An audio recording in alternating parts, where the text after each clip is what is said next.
Hola, ¿qué tal? Bienvenidos a una segunda parte del origen del pecado, iniciando en un conflicto cósmico. El mal había atravesado nuestro mundo, pero este no había sido su origen. Quisiera empezar mencionando algo que siempre me ha parecido muy importante.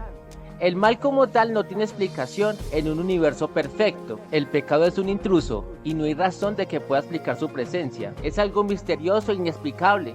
Excusarlo equivaldría a defenderlo. La definición del pecado es la que da la palabra de Dios. El pecado es transgresión de la ley. 1 Juan capítulo 3 versículo 4. Es la manifestación exterior de un principio en pugna con la gran ley y amor que es el fundamento del gobierno divino. Podemos identificar la aparición del mal en el universo, el más exaltado de todos los ángeles. El querubín cubridor tendría el triste honor de ser aquel que el inexplicable mal se originara. Como criatura, este ángel poseía, igual que todos sus semejantes, el libre albedrío que Dios ha concedido en sus criaturas. Por lo tanto, este ser tenía la opción de elegir, amar y reverenciar a Dios, hacer su voluntad o negarse a todas estas cosas. Esto hace al universo perfecto, pues cada ser tiene el derecho de aceptar o rechazar a su hacedor. El pecado nació después de aquel que después de Cristo había sido el más honrado por Dios y el más exaltado en honor y en gloria entre los habitantes del cielo.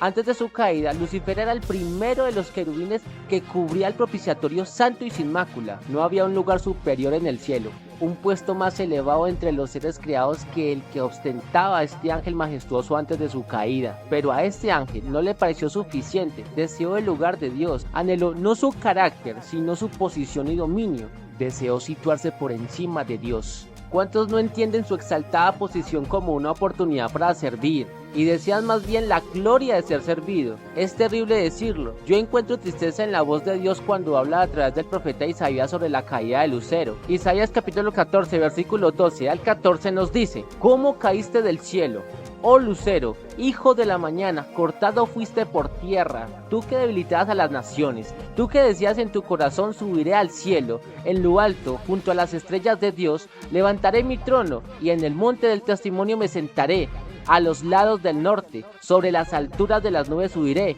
y seré semejante al Altísimo. Su deseo de exaltación personal le perdió. Era el más honrado por los ángeles, pero no se dio cuenta que debía todo eso a su creador. Ocurre a muchos que no dan la gloria al dador de los dones y pretenden la alabanza y gloria para ellos mismos. Ezequiel capítulo 28 versículo 13 al 15 dice: En Edén, en el huerto de Dios estuviste, de toda piedra preciosa era tu vestidura, de cornerina, topacio, jaspe, crisólito, berilo, ónice de zafiro, carbunclo, esmeralda y oro. Los primores de tus tamboriles y flautas estuvieron preparados para ti en el día de tu creación. Tú, querubín grande protector, yo te puse en el santo monte de Dios, allí estuviste, en medio de todas las piedras de fuego te paseabas, perfecto eras en todos tus caminos, desde el día que fuiste creado, hasta que se halló en ti maldad. Perciba que la Biblia dice que era perfecto hasta que se halló en él maldad. Dios nos ha creado todos como seres libres, con libre albedrío, para elegir amarle o no, libres para decidir obedecerle y hacer el bien o no. Lucero tenía esta misma prerrogativa, pero decidió por el mal. Al final de todo, la salvación depende de una decisión personal, y para nosotros, seres caídos, de una vida de esfuerzo para luchar, con el auxilio de Dios, con el poder del Espíritu Santo, para contrarrestar nuestras malas inclinaciones. Este ángel, una vez caído, se convirtió en el enemigo de Dios, en su adversario, y contaminó la buena semilla que Dios había sembrado en todos los seres celestiales, y luego en nuestro mundo. Jesús presentó la parábola de la cizaña y el trigo para ejemplificar la obra del enemigo de nuestras almas. En los siguientes versículos se detalla el inicio de la caída de Lucero. Fue echado del monte de Dios en su posición de querubín cubridor. Compare con los querubines del propiciatorio que cubrían el arca del pacto, en medio de las cuales se manifestaba la presencia de Dios en el santuario terrenal. Y antes de la creación del hombre y la caída de nuestros primeros padres, fue arrojado del cielo, aunque tenía acceso a todos los lugares del universo. Ezequiel capítulo 28 versículos 16 al 17 dice: A causa de la multitud de sus contrataciones, fuiste lleno de iniquidad y pecaste, por lo que yo te eché en el monte de Dios y te arrojé de entre las piedras de fuego. Oh querubín protector, se enalteció tu corazón a causa de tu hermosura, corrompiste tu sabiduría a causa de tu esplendor. Yo te arrojé por tierra. Delante de los reyes te pondré para que miren en ti. Aun cuando quedó resuelto que Satanás no podría permanecer por más tiempo en el cielo, la sabiduría infinita no le destruyó. Los habitantes del cielo y los demás mundos, no estando preparados para comprender la naturaleza ni las consecuencias del pecado, no podría haber reconocido la justicia y misericordia de Dios en la destrucción de Satanás. De haber sido este aniquilado inmediatamente, aquellos habrían servido a Dios por miedo, mas no por amor. La influencia del seductor no había quedado destruida del todo, ni el espíritu de rebelión habría sido extirpado por completo. Para bien del universo entero, a través de las edades sin fin, era preciso dejar que el mal llegase a su madurez y que Satanás desarrollase más completamente sus principios, a fin de que todos los seres creados reconociesen el verdadero carácter de los cargos que arrojara él contra el gobierno divino, a fin de que quedara para siempre la justicia y la misericordia de Dios, así como el carácter inmutable de su ley. Aunque sea duro aceptarlo, nuestro mundo es una mancha en el universo perfecto.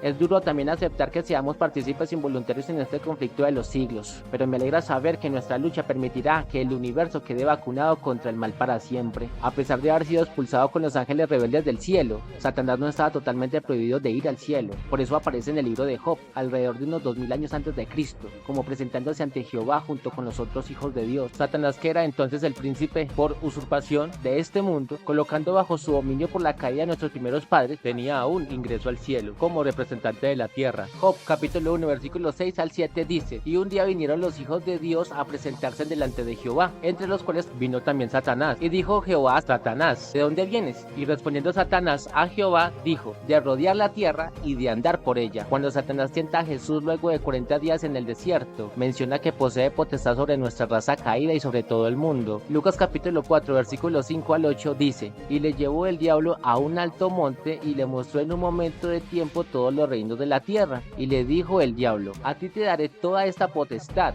y la gloria de ellos, porque a mí me es entregada, y a quien quiero la doy. Adán había sido el rey de los seres inferiores, y mientras permaneció fiel a Dios, toda la naturaleza reconoció su gobierno, pero cuando pecó, perdió su derecho al dominio. El espíritu de rebelión, el cual él mismo había dado entrada, se extendió a toda la creación animal. De este modo, no solo la vida del hombre, sino la naturaleza de las bestias, los árboles del bosque, el pasto del campo, hasta el aire que respiraba, hablaba de la triste elección del conocimiento del mal, pero al ceder a la tentación, cayó bajo el poder de Satanás y, segunda de Pedro capítulo 2 versículo 19 dice: el que es de alguno vencido, es sujeto a la servidumbre del que lo venció. Cuando el hombre cayó bajo el cautiverio de Satanás, el dominio que antes ejercía pasó en manos de su conquistador. De esta manera Satanás llegó a ser el Dios de este siglo. Segunda de Corintios capítulo 4 versículo 4. Él había usurpado el dominio que originalmente fue otorgado a Adán. Esta libertad de presentarse en el cielo e ir a otros mundos, de la que gozaba el enemigo de Dios, estaba a punto de quedar restringida.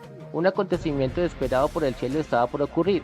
El Hijo de Dios se encarnaba en el niño de Belén, y Satanás congregaba a todas las huestes para enfrentarle. Cuando habla de este momento, Juan indica que Satanás trajo un tercio de todos los ángeles, los que se habían unido a su rebeldía contra Dios. Los concentró aquí para luchar la última y decisiva batalla, cuya culminación sería la muerte del Inmaculado Hijo de Dios en el Calvario. Apocalipsis capítulo 12 versículo 4 dice: y su cola arrastraba la tercera parte de las estrellas del cielo, y las echó en tierra, y el dragón se paró delante de la mujer que estaba para parir, a fin de devorar a su hijo cuando hubiese parido. Estos 4000 años fueron un conflicto continuo donde Satanás trató de destruir a la simiente santa, aquellos que serían los antepasados de Jesús. Cuando Jesús se encarnó, Satanás trató de matarlo cuando era un niño, también antes de que llegara a la cruz, pero luego no quería que llegara a la cruz, pues sabía que allí sería vencido. La vida de Cristo fue una guerra perpetua contra los instrumentos satánicos. Satanás reunió todas las fuerzas de la apostasía contra el Hijo de Dios. Más adelante Juan, en este mismo capítulo del libro de Apocalipsis, señala que los cielos, el universo y la morada de Dios pueden alegrarse porque el enemigo ha quedado confinado a la tierra. Ahora nuestro planeta es la capital de la rebelión y la prisión de los rebeldes también. Satanás y sus ángeles están desde el momento solamente aquí, en nuestro planeta. Pero, ¿cuándo ocurrió esto? Apocalipsis capítulo 12, versículo 12 dice: por lo cual alegraos cielos y los que moráis en ellos, ay de los moradores de la tierra y del mar, porque el diablo ha descendido a vosotros teniendo grande ira, sabiendo que tiene poco tiempo. Judas dice que están en prisiones eternas hasta el juicio del gran día, cuando Dios deba pronunciar la sentencia de la extrusión final. Este mundo es la cárcel para estos ángeles condenados, hasta que el sistema de cosas acabe. Quisieras que note el significado que se otorga a las palabras prisiones eternas. Es una eternidad que dura hasta el juicio del gran día, es decir, hasta que se acabe o hasta que llegue ese día. Judas capítulo 1 versículo 6 dice: y los ángeles que no guardaron su dignidad, mas dejaron su habitación, los ha reservado debajo de oscuridad en prisiones eternas hasta el juicio del gran día. Hasta cuando llegue el momento de la ejecución del juicio de Dios para estos ángeles, ellos estarán confinados en este infierno con cadenas de oscuridad, como llama Pedro a este mundo. Quisiera que sepa, si no lo sabe ya, que la palabra aquí traducida como infierno es tártaros, se refiere al sepulcro de los impíos. En ningún caso se refiere a un lugar de tormentos eternos que se constituye además en el reino de Satanás y sus huestes demoníacas. Este último es un concepto que no tiene nada de sustento bíblico, como veremos. Segunda de Pedro capítulo 2 versículo 4 dice: porque si Dios no perdonó a los ángeles que habían pecado, sino habiéndolos despeñado en el infierno con cadenas de oscuridad, los entregó para ser reservados al juicio. Leamos la narración que hace Juan de este tremendo conflicto. Le anticipo que muchas veces se cita incorrectamente estos versículos como habiendo ocurrido en el pasado remoto de la tierra. Eliminaremos este error en las siguientes líneas. Apocalipsis capítulo 12 versículos 7 al 9: y fue hecha una grande batalla en el cielo. Miguel y sus ángeles lidiaban contra el dragón, y lidiaba el dragón y sus ángeles, y no prevalecieron, ni su lugar fue más allá en el cielo, y fue lanzado fuera el gran dragón, la serpiente antigua, que se llama Diablo y Satanás, el cual engaña a todo el mundo, fue arrojado en tierra, y sus ángeles fueron arrojados con él. Miguel, que es Cristo, el príncipe de los ejércitos angélicos, se enfrenta al gran dragón, al que se le identifica como la serpiente antigua, que se llama Diablo y Satanás. La serpiente antigua es porque el evento ocurre luego de la caída de nuestros primeros padres en el Edén. No es como algunos suponen que esta batalla se libró antes. Algunos han llegado a pensar que como Dios expulsó a Satanás y sus ángeles en la tierra, esto provocó la caída de Adán y Eva. No hay forma de sostener esta afirmación cuando uno lee analizando bien estos versos claves. Además, el verso siguiente nos indica que Satanás, que significa adversario, es el acusador de nuestros hermanos, que ha sido arrojado en los que acusaba delante de nuestro Dios día y noche, lo que implica también que este evento ocurrió luego del episodio del Edén. Pero dado que Satanás podía presentarse en el cielo tiempos de Job, recuerde que alrededor de 2000 años antes de Cristo, como ya lo hemos señalado, evidentemente esta batalla debe haberse dado después de esta fecha. Pero también, si Satanás congregó a sus ángeles en la tierra cuando Cristo iba a nacer, es evidente que estos estaban en otro lugar antes, y por lo tanto no estaban confinados aún en la tierra. Apocalipsis capítulo 12 versículo 10 nos dice: y oí una gran voz en el cielo que decía: ahora ha venido la salvación, y la virtud, y el reino de nuestro Dios, y el poder de su Cristo, porque el acusador de nuestros hermanos ha sido arrojado, el cual acusaba delante de nuestro Dios día y noche. Cuando debió ocurrir esto, se dice que estos acusados le han vencido a Satanás por la sangre del Cordero, cosa que no era posible sino después de la muerte de Jesús en la cruz. Apocalipsis capítulo 12 versículo 11 nos dice: y ellos le han vencido por la sangre del Cordero y por la palabra de su testimonio, y no han amado sus vidas hasta la muerte. Por lo tanto, esta batalla debió realizarse luego de la muerte de Jesús en la cruz, luego de su resurrección, donde habiendo culminado el conflicto, Jesús echó definitivamente a Satanás y lo confinó junto con sus ángeles. En este, el único punto oscuro del universo, el centro de la rebelión, es la tierra. En el próximo capítulo hablaremos de cómo pelearon en esta etapa inicial en el cielo los ángeles y qué armas utilizaron, cómo los expulsaron. ¿Fue una pelea cuerpo a cuerpo? ¿Usaron poderes magnéticos? ¿Fue una guerra de galaxias? Lo veremos en el próximo video, y que Dios te siga bendiciendo.